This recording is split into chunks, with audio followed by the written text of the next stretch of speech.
A lot of the things I've done, I don't think is mainstream, but I also don't want an average life. So I do things that are a little off the beaten path, but I know are going to help me be a better me. I'm not someone who believes that I'm the teacher for everyone, but I'm certainly committed to creating a space and a community and a network that will serve all women and all types of women, depending on what knowledge they need. We have the resources, our community, right? Mm-hmm.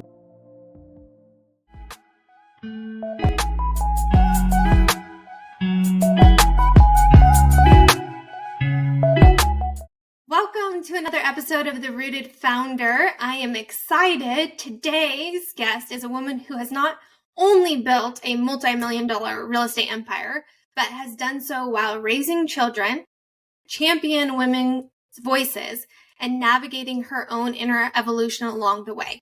Liz Faircloth is the co-founder of the DeRosa Group and the heart behind The Real Estate Investor, a community helping women create wealth on their terms. But what I find most compelling isn't just what she's built, but it's who she's becoming. Because when you grow something that changes other people's lives, it will inevitably change yours too. And the moments behind the headlines, those late night conversations with your partners, the trade-offs, the lonely pivots, the quiet recalibrations, those are what we're going to explore today. So Liz, welcome to The Rooted Founder. Thank you so much for having me, Stacey. It's a pleasure to be here with you. So you've achieved a lot, amazing, in partnership with your husband and with your partner in The Real Estate Investor as well. So tell me about that journey for you, the one behind the scenes, not just the headlines, but your growth journey of who you became, what the world didn't see as you scaled your portfolio and you scaled your brand. Yeah, I think there's been multiple points and pivots in my journey, right? Because if you look at someone's journey and say 20-year journey and you say, okay, when did you start doing self-development or self-growth? It didn't just like happen once, you're good to go, and then you get on with your life. Mm-hmm. It's unfolding like an onion. I hate to use onion because smells, but it really, I think my growth, my self-growth and my personal growth has really unfolded like an onion. Even just way back when my brother-in-law gave me Rich Dad, Poor Dad, that opened up this whole opportunity of reading books like that. So Think and Grow Rich, and that really, all of Tony Robbins' books, even though he hasn't written a ton, Awaken the Giant Within. So I started really consuming a lot of personal growth books. I even did early on, it was in 2008 was a really pivotal moment for me and my husband. We had started investing together. The market crashed. I quit my job. We had a vacant building. Our rentals were not producing the income we needed to or wanted them to. So times were tough for us. And we went through one of our first personal growth weekends called Landmark Forum, excuse me. Mm-hmm. And that really gave me and my husband language to use together. And it was either that or we were going to therapy, right? It was one or the other, because it was a pretty rough moment of, okay, if we don't do something differently, we're going to get a divorce. Mm-hmm. So that then launched this personal growth, I don't want to say commitment, but I think I've always been on this journey of, God, it's so much easier to blame other people. Mm-hmm. It's so much easier to have people change. And it's more work to change yourself, right? And to really look in the mirror and go, this behavior isn't contributing. So that forum, that Landmark Forum was almost the impetus to really get us through that time in our business. And then I've done tons of work since then, but that was a pivotal one. And then with my husband because of what we were going through. What's an actionable insight you got from that season that you walked away and you immediately applied, that you feel like you could look back and say that shifted it for me? Yeah. It's funny because as I've become a mom, I feel like I don't remember much. So the fact that I remember as much as I do from that weekend, 15 years ago for me. So there's a few things that were very impactful for me. There was a moment that they drew a big circle, and people listening can do this. Draw a circle, and then you draw two other circles, and you almost like touch those two circles. It's almost like what happened and then the story you tell about what happened. And what ends up happening is those two circles end up becoming one. So really you forget what the facts were versus what your interpretation of it, what you got from it. And so that was the first time that I was like, okay, all these tough things are happening in our business, or me and my husband are going through something. It's what are the facts? And really like just getting the facts out there and then really separating what you're interpreting with it, or interpreting, around it, if you will. And that was very impactful. And I think I've taken that. It's called a vicious cycle when you put the two together.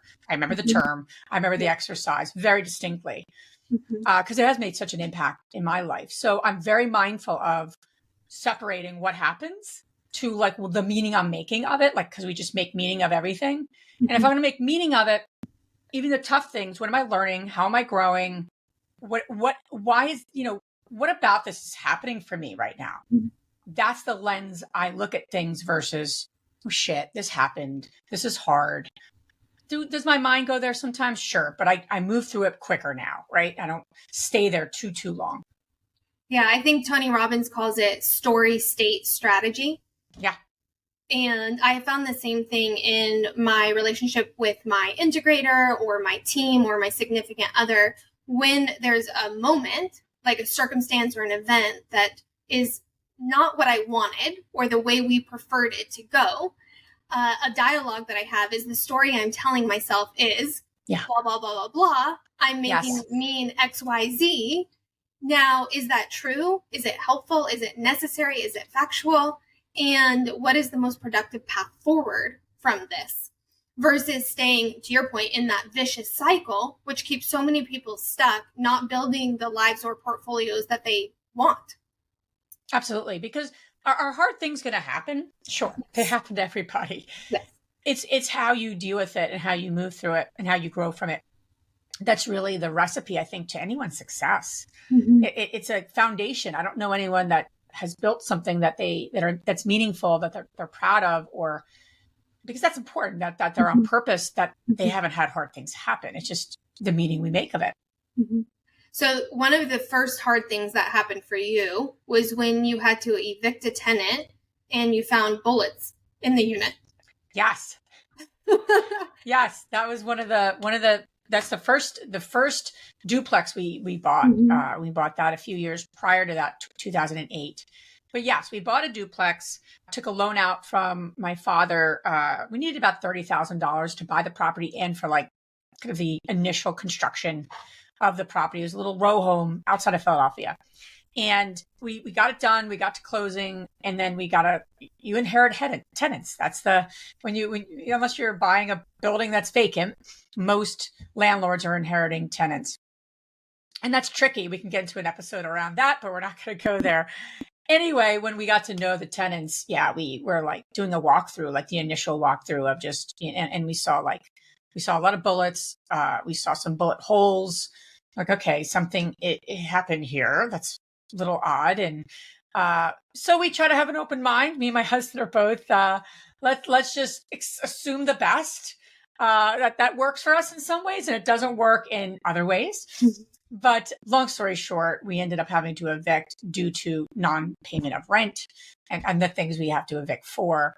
And, again, it was a really good lesson. Your first rental, your first 6 months to get slammed in the face in the sense of, okay, wow, let's really think this through of how do we manage this? How do we move through it? And learned a lot about the eviction process and learned a lot about the ways to do that and how to get through it in a quick way without too much pain. Yeah.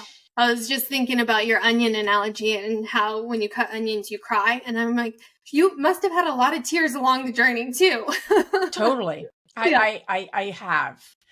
But tears are good. And just wrapped up a conference, our investor con. And there was a woman who was crying in the audience, sharing something when she was asking a question. And then we said, we were giving her tissue. She goes, no, it's okay. I'm so sorry. I'm crying. I'm so sorry. I'm crying. And I made a point in that moment. I said, so many women apologize for crying, apologize for like sharing what's coming up for them. Because quite honestly, we move quickly, we get a lot done. And then we look around and we're like, I'm upset here. and then it comes up, right? The emotion. So yeah, I've allowed myself to cry over the years because I do know that's how we process things, and versus telling myself I shouldn't be crying or apologizing for crying, because I see a lot of women do that, and it's becoming something I'm like, no, do not apologize. Yeah, I can resonate with that as well. And I want to double tap on that because I think you and I share something in common, being in a male dominated space. And maybe I'm stereotyping a little bit, but women tend to be a little bit more emotional than men, or at least more expressive with our emotions, and crying being one of them. So I'm curious, how did you navigate that? And what story did you tell yourself about your emotions and how to manage them when you were in containers that maybe were less receptive to them?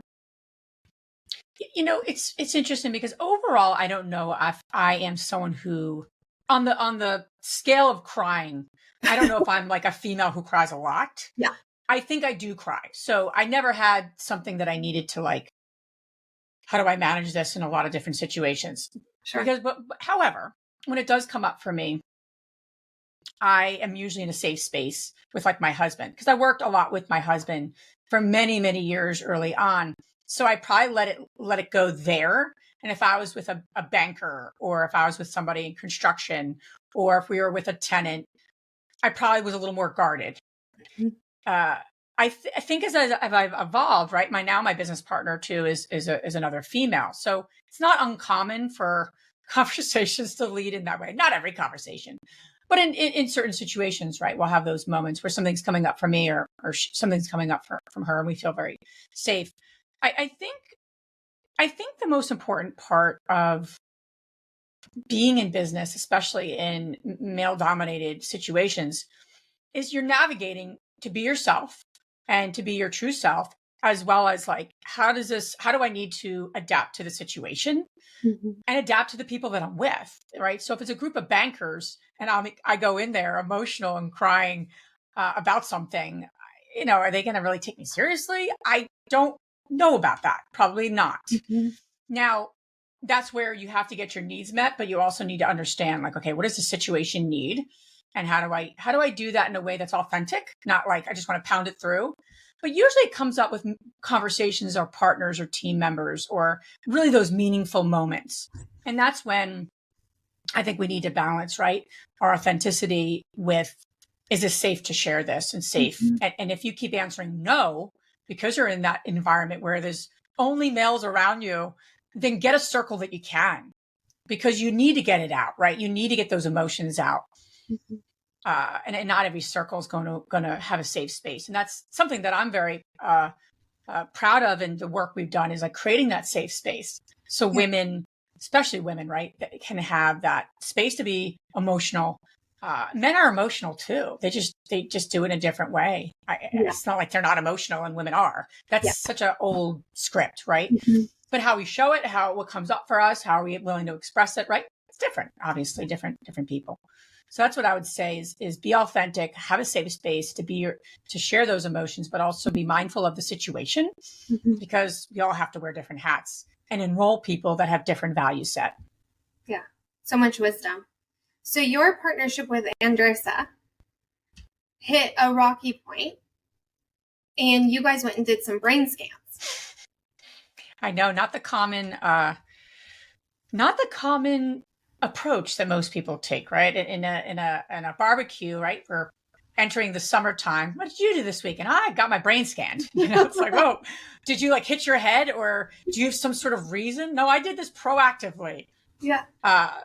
Just a fast rewind a little bit so I could give some context. Her and I have done different tools along the years. We've done the Rock of Fuel, where it shows as someone more of a visionary or an integrator. I used to actually use a personality assessment called the Predictive Index. So I'm super schooled in that. So obviously we use that. I understand her predictive index. She understands mine. We've even done a really neat personality. I don't know if it's personality as much as it's like whole self, but it's called the Print. Very deep. And it really gets to where people get triggered. So we learned that that our ways of being are one another's triggers, right? So literally we're each other's triggers in a sense. So we learned a lot over the years, but we got to the point a couple of years ago, probably about 2.5 years ago, that we were almost like regurgitating the same conversation. Same breakdown was happening. And she sent me this podcast by Mel Robbins. I love Mel Robbins. And it was about 6 signs you have ADHD. And she sent that to me. And the first moment I got this message from her is like, F off, that's what I wanted to say. Like, F off, I don't have ADHD. And I listened to it, of course. I did that, and then I listened to it. And I was like, this is interesting. And I had never thought that I may have that. So then I put that aside and did a few different things in personal growth and learning about myself and anxiety and this and that. And then we got to the point where we had a coach, and they coached us, they helped us, but we know we needed to do something different. So she said, would you be open to both of us going to get our brain scanned? I said, what is that? She goes, and then she showed me the a little more about it. And I did a little research. So Dr. Amen has written a tremendous amount of books on your brain health and how we often think it's like a personality. There's something wrong with our personalities versus it really coming back to the health of our brains, which is really helpful and insightful. And he has clinics around the country where you can get your brain scan. It's called a SPECT scan. You take some assessments and then they actually scan your brain. And the results came back, and I remember getting them, and I didn't want to share them with her at first. And that moment in our partnership, we were in a rough spot when we got those results back. And it did say I had ADHD and anxiety, which I knew I had anxiety. And a few other things I learned about my brain and everything. And so it was actually very, very powerful. I would really recommend to people to go and get their brain scanned. Her results showed a few things for her. And that understanding really launched me into learning so much more about myself, where I thought it was like a personality thing of being forgetful or not always focusing on what I need to be focusing on, or when I did focus, I don't hear anything because I'm so focused, right? I just thought that was personality. I didn't know that actually was something with my brain. I really embraced it. I got a coach. I take like 13 vitamins a day. Nothing against medicine, but I think for me, I take a vitamin regimen. Like I said, I started seeing a coach. I still see her. I love talking to her. She helps me through like strategies and tools. And then I did a host of other things. So, and then Andressa did her work, but that was really helpful because you don't realize it, right? Who we are as people impacts our relationships. It impacts our partnerships. So my husband did it. My son did it. They both have ADHD. I don't think my daughter has it. Just knowing her, she's 8. I wouldn't diagnose her. She didn't get her brain scanned. So supporting my son, because I see so much of me and my son, and my husband doing the work he's doing. So it's been actually very powerful for our family. I said, guys, we're not going to get to places late as a family, because as a family, that's a high probability. So we put strategies in place, right? So it's become this very enlightening gift that I got. And it really made a difference in my relationship with so many people, but especially Andressa. It did, certainly. And we just understand each other on a level now that is compassionate, not making one another wrong, and also highlighting the strengths of because any time you have a way your brain works, there's positives to that, right? And then there's areas that we need to be aware of. So I looked at it as like almost like our strength, right? And a superpower versus it being a detriment. So that was the journey, and I can't recommend it enough to people. I hope it becomes more mainstream, where it's just like what people do. A lot of the things I've done, I don't think is mainstream, but I also don't want an average life. So I do things that are a little off the beaten path, but I know are going to help me be a better me. So you're clearly a visionary, yes? And Andressa is the integrator? She's higher on integrator, and her second is visionary. So she does have quite a bit of visionary in her, but yes, integrator is higher than visionary. Yeah, I am very familiar with Traction and Rocket Fuel. I do actually visionary integrator matchmaking, and then I help train number twos. And it's very common that the visionary experiences high levels of anxiety, a little bit of that ADHD. And then being in the integrator role, you're trying to chase a moving target, catch all the balls where they're flying up in the air, and then the person just forgets about them and doesn't even remember what they said yesterday, and then they reinvent their idea tomorrow. And some of that is what makes the visionary so amazing. It's a gift. You can think of multiple ideas. You have abundance of energy. You just want to keep going. You're so excited and passionate. And then there's an element of structure that the visionary needs, but they struggle to submit to it because it feels restraining or limiting in some fashion. So both of you doing this is incredible. I'm like, I want to help my visionaries and integrators all get brain scans now. Totally. But I'm similar to your partner. I score very high on visionary and integrator, but at the end of the day, you have to kind of choose because it's really hard to sit in both roles. What tactical communication did you guys develop, similar to like the story I'm telling myself, to help your communication strengthen and the respect? And the one word you said was compassion, the compassion to grow.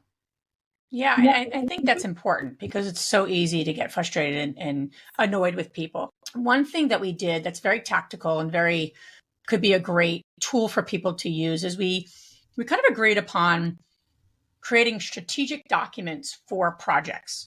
So, for example, we just finished up InvestorCon. We're planning our next one next June, right, in Scottsdale.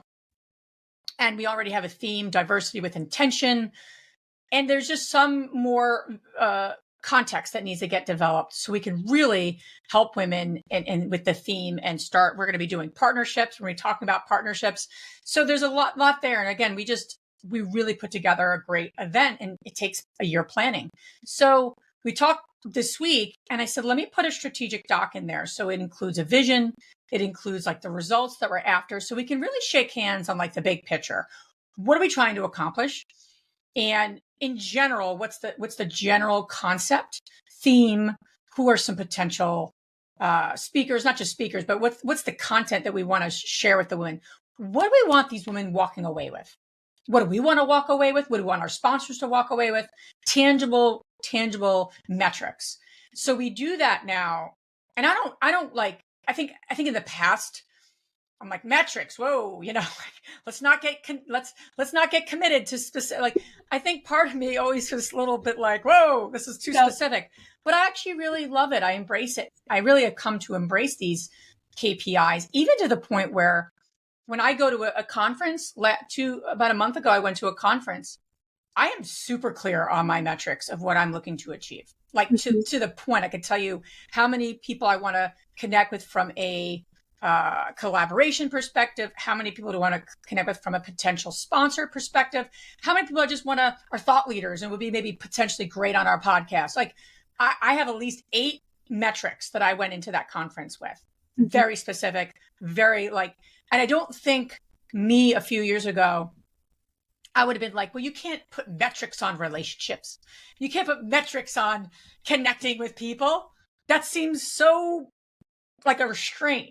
Yeah. Versus, and then when I'm in conversation, I'm not sizing someone up and going to put my metric paper out and say, I'm not going to do that. I'm going to have a very flowing conversation and be who I am, which I love talking and connecting. But if I don't have that focus and those metrics, I will just get into random conversations. I know myself because I do like talking to people.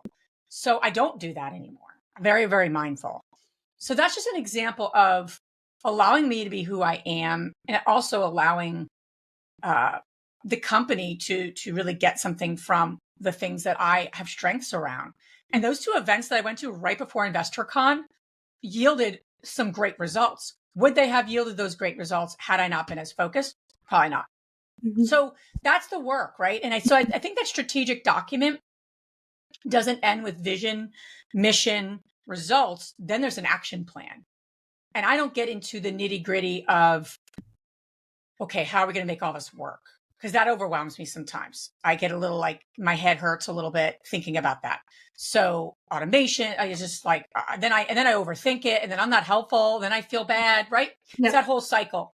So I really start on the front end, more front of the stage, and then I let operations to do that. Yeah. It helps you stay in your lane and also have confidence and trust in your team. Also to stay focused. We read our strategic documents regularly, and it reminds us of who we are, what our values are, where we're going, what we're focused on, where we're at in the process. Yeah.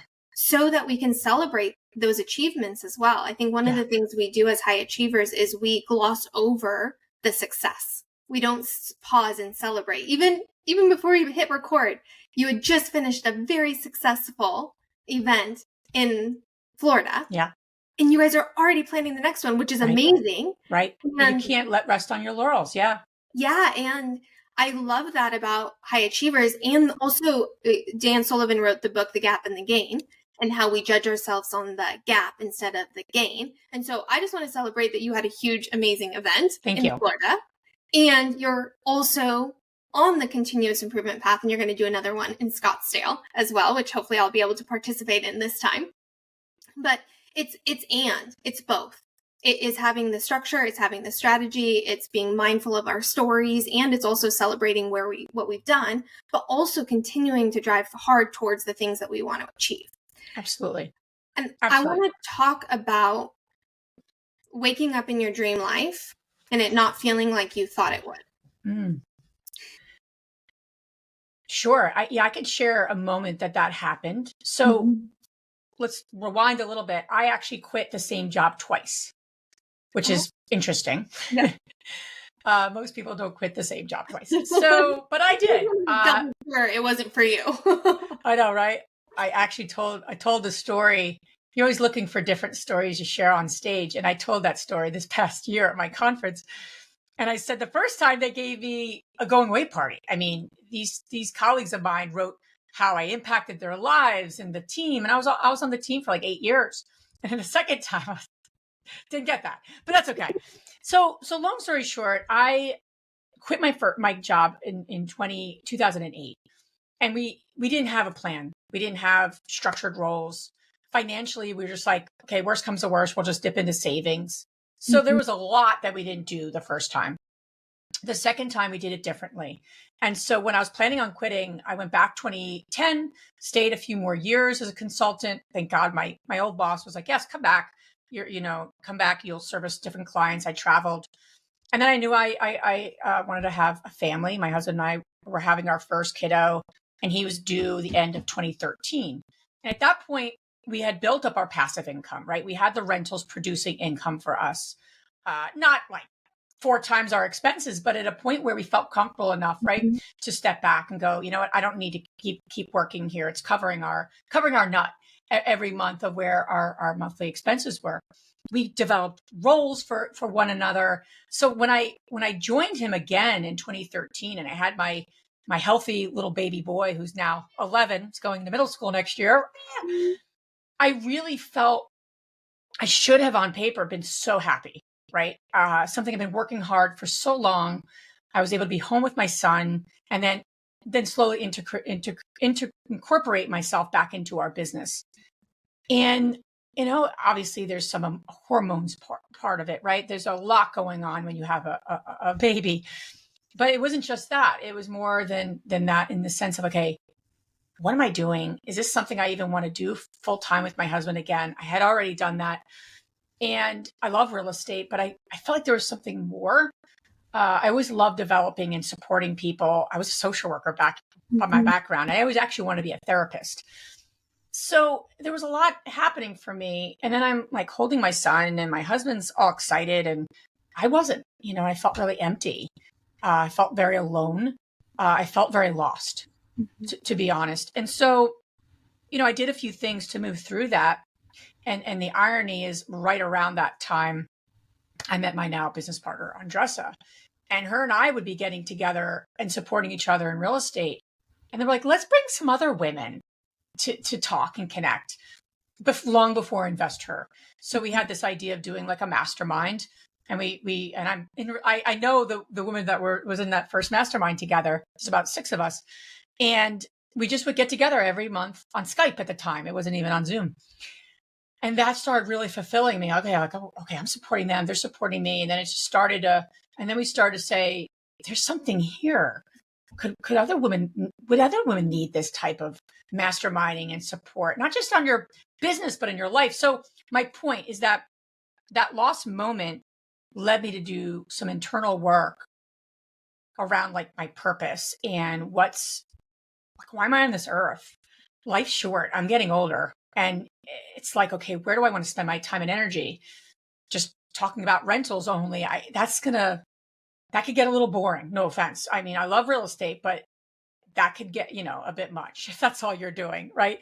So I needed a little bit more. And that Invest Her, well, I was like impacting other women, and then women were joining our Facebook group and saying, yeah, I need that. And I want to be around like-minded women who are growing their portfolio.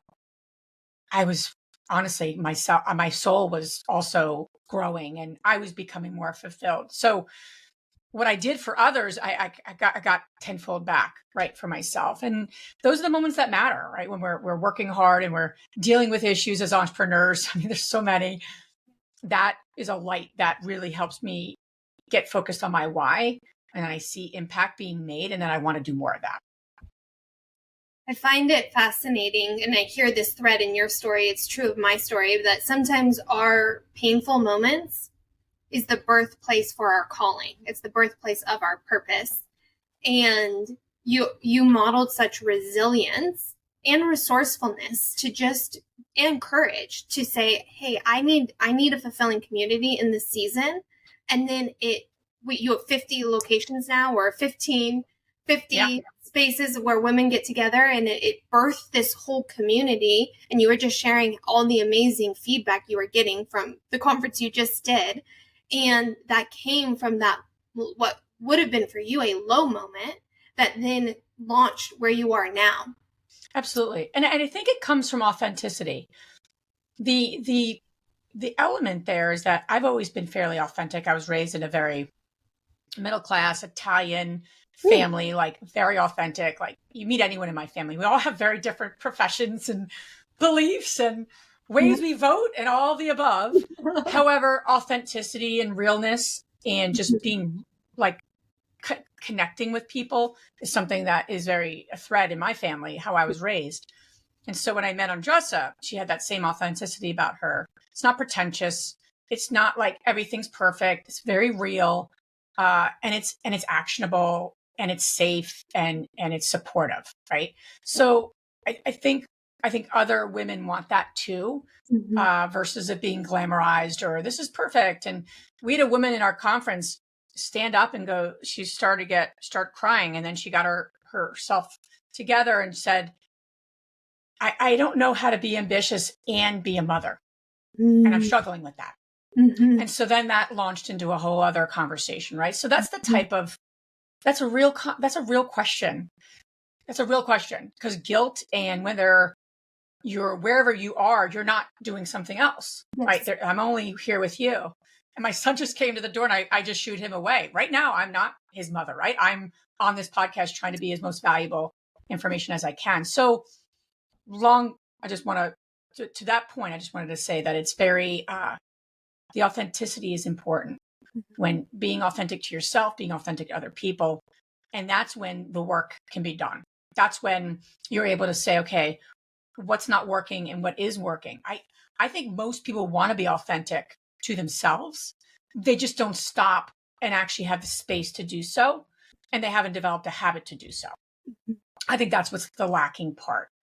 And something that I tell the women in our community is to have a weekly moment to yourself, meaning like scheduled on your calendar. I have I call it the weekly State of the Union with Liz. I do it every Saturday morning. I don't have a crazy agenda, but it's like, what's working, what's not, what's coming up for me. I ask that question to myself, like, what's coming up for me? Because if I don't ask myself, I'll just keep pounding through. My experience has been also with the people that I coach and work with, and it sounds similar to you, is balancing our home lives with our ambition is a struggle.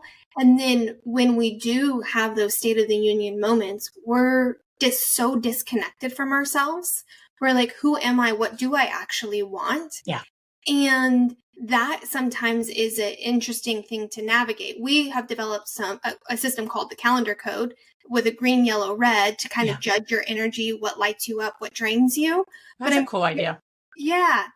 I'm curious how you've navigated that to just reconnect with your own authenticity. By me having that on my calendar and just stopping and having those moments to myself, especially on a weekly basis, I'd love to do it more. And I'm more mindful. For me, I actually, if something comes up like that, okay, what's not working? What is working? And then what's not working? I start to look at consistencies, because really we always look at what's not working and there's consistencies. What is working and what are the consistencies? I'm not the most analytical person.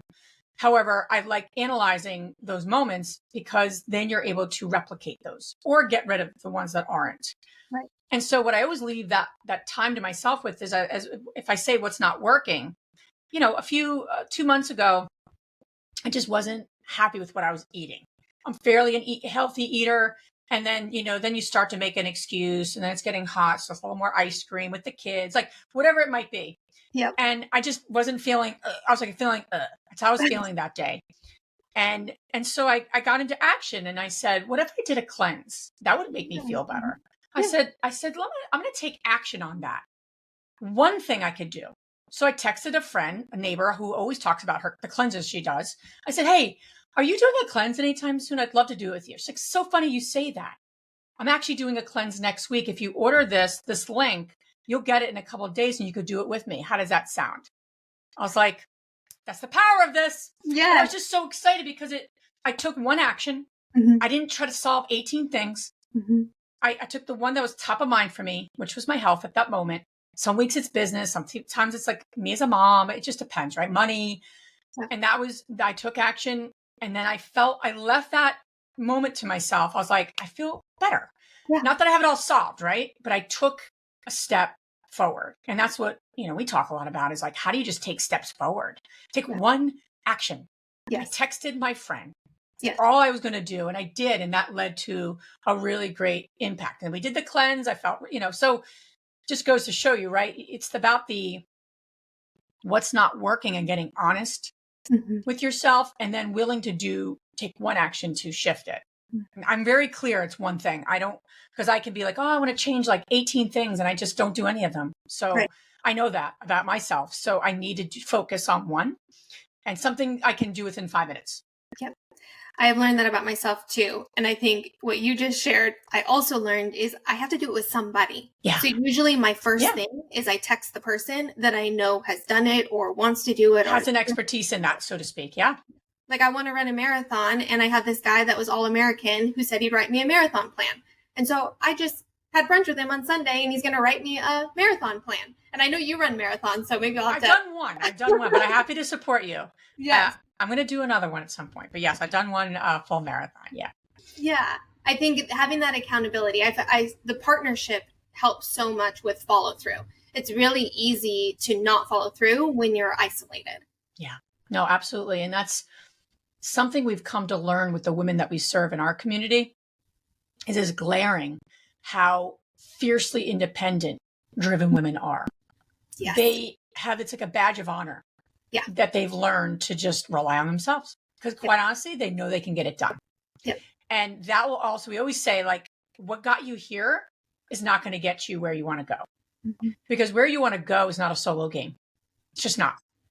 It's just not. And so we got to put that down, the solopreneurship, and begin to trust other people, right? Delegate all the things that I know you have so much expertise on. And so we see within the women that are coming they have properties, they have deals, they're flipping, they have rentals, but they're still doing it all themselves. They're still going to Home Depot and getting the toilet, right? So it's letting go of that and being around a like-minded community of women, right? And that's what we also teach and believe, because it's hard to do that on our own. because we don't have the other people around us that are going to raise us up or that give us support, or we can support others. At the end of the day, we don't all have those women around us every day, right? I love my neighbors. They're lovely women I chat with at the pool. Are they stretching me on my next business goal? That's not the relationship, right? Yeah. I love that you're encouraging the women to let go. And you said the word trust. And in order for you to scale a portfolio, scale a business, scale anything, you have to scale trust.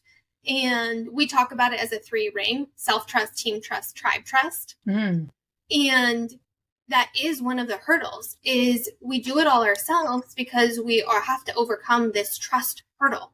I don't trust other people to do it as good as me. I don't trust the structure. I don't trust the process. I don't trust the follow through. And we have to create people and playbooks and communication cadences to develop that trust and confidence. Otherwise, it gets really, really challenging to up level. So I love that you're doing that with your ladies. And I love that you just said what you said, because in order to trust a team and trust a tribe, we have to trust ourselves. One of the speakers, I just, again, all this is fresh mind because I just came back from my conference, but she said, take the shot. Yeah. And so when you take the shot, whatever you're trying to do, right, you're on the fence about something in your life, like just take the shot. And because when you take the shot, you're doing the first thing. You trust yourself. Yeah. And I feel like that's something that gets in a lot of women's way when they have all the capabilities, they have all the ability to actually take the shot, right? They know how to shoot, right? If you go through that analogy, it's just about taking it though. It's like, and that's self-trust. So I love that. I just wrote that down myself. I think that's a great way to say it: self, team, tribe. Yeah. I think for me and the people that I serve, it's also escaping the performance perfection trap. Because you're going to miss a shot. If you're going to run hard, you're going to take the shot and you're going to miss the shot. It's going to happen, but you're going to be okay, and you're going to be resourceful, and you're going to figure it out. You're going to learn, you're going to pick yourself back up, and you're going to keep going. Because that's what you're made of. So what piece of your own DNA, your essence, do you hope lives on in the next generation of the investor leaders? What part of my essence? That's a very thought-provoking question. Buying myself more time. So what part of my essence would I want to see continue on, is what you're saying? Yeah. You know, I think there's a level of when women are, I'm going to say women because that's who we serve in our community, are building their portfolios. And I think and then they're stuck, right? There was a woman that came up to me and she started crying, and I started crying, but she was sharing a little bit about what was coming up for her.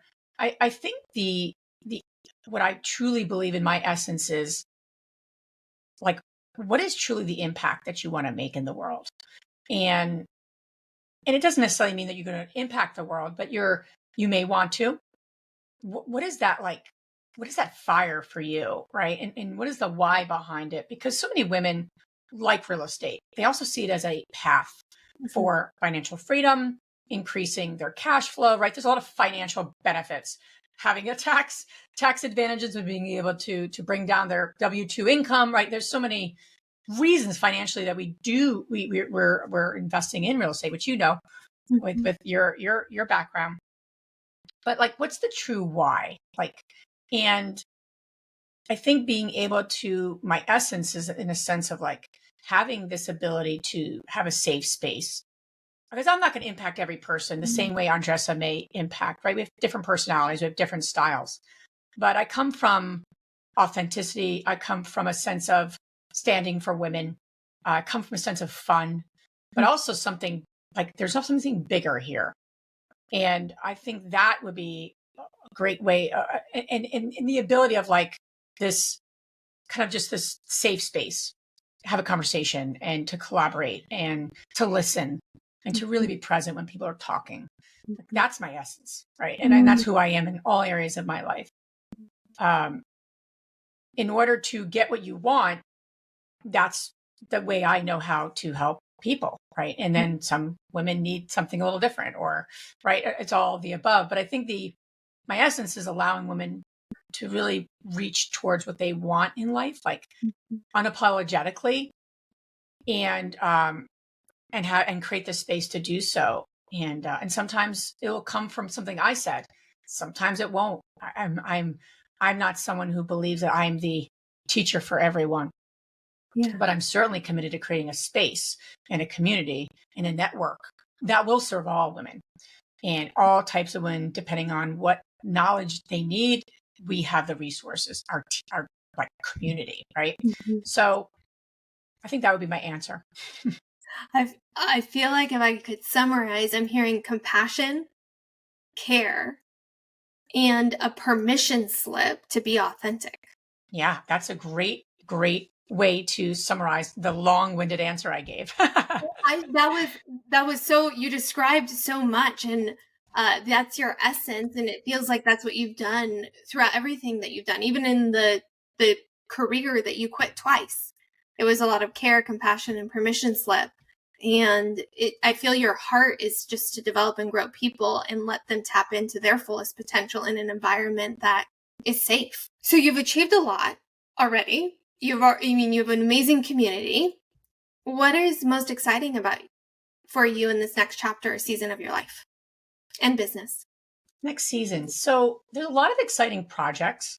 From a real estate perspective, we're doing some really interesting pivots from multifamily to hotels.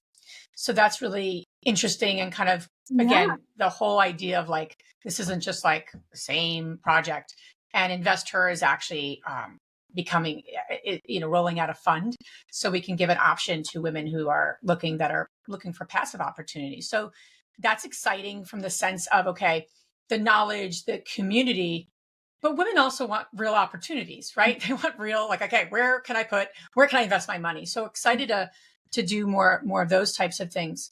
I'd also say I'm really excited from an investor perspective is we're rolling out an app, and the app will be really a powerful, like where, Bumble meets Netflix, where the idea is that people, all types of men and women, and then women will have access to some other specifics, but it'll be something for active and passive investors to again, have that network around them, be able to like find people, but depending on the market, depending on the niche, short-term, multifamily. I'm just excited from a tech perspective. I'm not a techie person, but to be able to facilitate more efficient networking is really exciting to do that. So that's just really pumped about that, and being able to serve all types of investors in that type of platform as we roll that out. Personally, like I said, my husband and I have a project that I'm really excited about that we're in the midst of. We actually have zoning tonight. So hopefully we'll have we're building a luxury home, 4,500 square foot on the river, and it's 5 minutes from my house. So really what I'm most excited about, beyond the profit and all the important things that you need to make sure you have in place when you're doing a real estate project, is my kids are going to be involved. And they don't see a lot of our projects because they're in other states. And so one of our motivations, very intentional motivation, was to expose them to construction, to the team members, and to bring them along the site so they see with their eyes what's happening. We're literally tearing a house down and rebuilding it. So really excited about that, to give them that education very much in a real time. So, and have obviously a successful project, but the kids come over, they watch the trees get taken down, and they're like, what are we looking at this for? I'm like, you're learning. It's all good. So those are a few kind of top of mind that I'm really, really excited about. Your app sounds amazing, like matchmaking for deals and investors. Yeah. And it's like so many times, right? People and women complain to us. I got to go to LinkedIn, then I go to Facebook, and then I go here, and then I go to this random real estate investing group meeting. And you meet like 30 people, maybe one has any sort of head on their shoulder. Like they're just, and so we just said, okay, let's continue doing in-person events, certainly our conference, but in the meantime, where can we really help people be more efficient and more like just take back their time, to be honest. So really excited about this app to do that. Where can people find out more about it? Yeah, if they go to our website, the Real Estate Invest Her. Actually, the easiest place to get everything that's actually top of mind that I just shared would be our Instagram. It's at the real estate invest her, HER. And then you could see, and then in our link tree, it's literally everything is listed there. We have a 30-day trial, and I'll just mention in that 30-day trial, we have like an on-demand course which is 10 hours of how to grow your portfolio. We have like, how do you understand markets? It's like an ebook. We have some really great content in there. So I say, even if you just do the 30 days and get off of it, like this is real. We don't want that to happen, but there's just so much good content that we've personally developed to really help investors grow their portfolios. We'll put all of that in the show notes. That'd be great. And as we're wrapping up, how would you define success?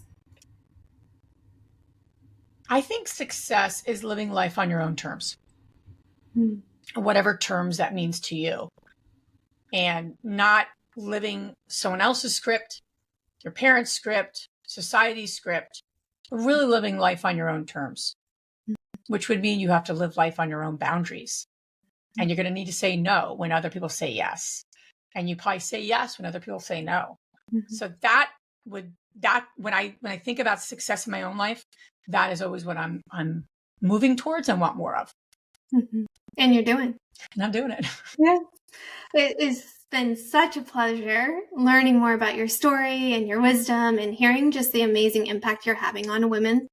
Thank you. And the community that you're building, because I think not only women, but men also, we're all craving in-person community. And so I appreciate that you're putting a lot of effort and intention around creating that in a compassionate way. Thank you. Thank you for having me. This is a great conversation. Yes. To everyone listening, we will have all the details for Liz in the show notes. And I hope that you will like, comment, share, and let us know what most impacted you. Until next time, cheers.